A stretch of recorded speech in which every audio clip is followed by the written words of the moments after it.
વડોદરા શહેરના પશ્ચિમ વિસ્તારમાં આવેલ ગોરવા પંચવટી દર્શનમ પાસે નર્મદા કેનાલની મિની કેનાલમાં ડેડ બોડી હોવાનો કોલ વડોદરા ફાયર વિભાગની ટીમને મળ્યો હતો.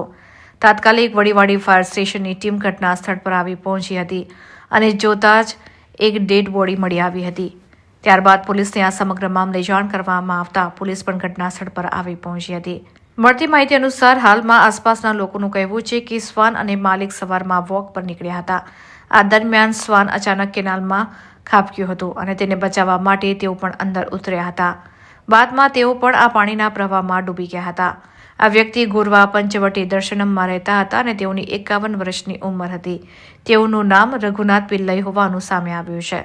આ સમગ્ર મામલે ફાયર વિભાગ એન્ડ ઇમરજન્સી વડીવાડી ફાયર સ્ટેશનની ટીમે તાત્કાલિક ઘટના સ્થળે પહોંચીને વ્યક્તિના મૃતદેહને બહાર કાઢી વધુ કાર્યવાહી હાથ ધરી હતી. સમગ્ર બનાવ અંગે શહેરના લક્ષ્મીપુરા પોલીસ દ્વારા વધુ કાર્યવાહી હાથ ધરવામાં આવી છે.